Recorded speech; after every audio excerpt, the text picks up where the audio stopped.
Tengok ni guys, Audi Q5 generasi ketiga kini sudah ada di Malaysia dengan versi biasa dan Sportback. Jom kita tengok. Kereta ni import CBU daripada Mexico. Mesti korang tanya, kenapa Mexico bukan Germany? Actually semua Q5 di dunia except for China dibina di Mexico sebab dia dekat dengan pasaran terbesar dia, iaitu Amerika Syarikat. Walaupun CBU harganya agak munasabah untuk premium SUV berjenama German. Harga dia RM353,000, iaitu hanya RM33,000 lagi mahal daripada BMW X3 20 xDrive. Yang tu CKD ya.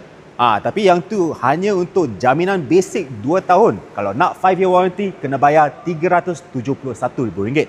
Yang mahal versi ni Q5 Sportback. Yang ni RM422,000 ataupun dengan 5-year warranty RM440,000. Versi ni lagi mahal sebab bentuk coupe. Lepas tu dia punya spek S-Line dan dia punya enjin lagi power. Dua-dua model ni menggunakan enjin 2 liter turbo 4 silinder dengan transmisi dual clutch 7 kelajuan. Tapi Q5 biasa menghasilkan 200 kuasa kuda dan dia front wheel drive. Manakala versi ini dapat 272 kuasa kuda dan dia quattro all wheel drive. Design Q5 ni aku rasa lagi bulat berbanding versi yang dahulu yang nampak lagi agresif.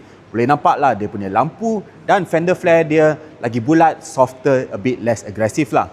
Grill single frame dia pun lagi kempis dan dia mempunyai lampu yang sangat nipis. Yang ni dapat teknologi matrix LED dengan DRL yang boleh di-customize. Sportback S-Line ni pula dapat air inlet yang bapak besar dan dia punya grill pun lagi buka untuk rupa yang lagi sporty.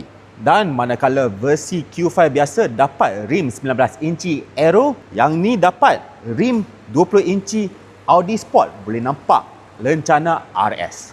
Kat belakang Q5 dapat LED light bar tapi tak ada teknologi OLED yang boleh customize.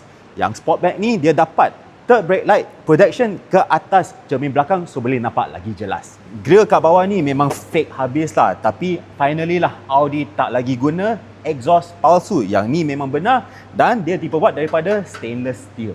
Kat dalam Q5 dapat teknologi yang terbaru dari Audi. Dia dapat panel widescreen dengan skrin 12 inci untuk driver dan 14 inci untuk infotainment. Dua-dua display ni dapat teknologi OLED, so dia sangat terang dan hitamnya memang hitam habis lah. Sistem ni menggunakan Android Automotive OS. Dia dapat wireless Apple CarPlay dan Android Auto, Audi Connect dengan fungsi remote control menggunakan smartphone, dan untuk kali pertama di Malaysia dia dapat digital key juga. Unfortunately, pasar Malaysia tak dapat screen passenger. So, panel besar gloss black ni sangat janggal, nampak macam cermin. Kualiti tipikal untuk Audi memang sangat bagus lah. Tapi aku ada satu komplain je. Boleh tengok dia punya panel ni. Kalau nampak, dia integrate semua fungsi lampu dan cermin. Memang nampak sangat canggih. Tapi nak tutup itu, kena grab handle yang tebal ni. Bukanlah senang sangat. Perbezaan antara dua model ni, Q5 Sportback S-Line dapat kerusi dan steering sport.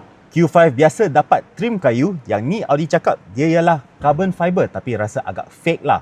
Dan khas untuk Sportback S-Line, dia dapat sound system berjenama Bang & Olufsen dan head-up display yang sangat besar. Ruang belakang ni aku rasa agak sempit sikit berbanding model dari China. Tapi pentingnya dia ada legroom dan headroom dia okey dan boleh slide dan recline dia punya kerusi. Dan of course kereta ni dapat corong aircon belakang dengan kawalan suhu tersendiri. Untuk Sportback, walaupun bumbunnya rendah sikit, tapi dia masih ada headroom untuk badan setinggi saya, iaitu 173 cm. Dia punya USB-C port pun sudah upgrade. Yang depan 60 watt, yang ni 100 watt. Boleh charge MacBook Pro. Boot ni sangat besar. Dua-duanya pun lebih daripada 500 liter. Tapi kalau lipat kursi belakang, Q5 biasa menang lah.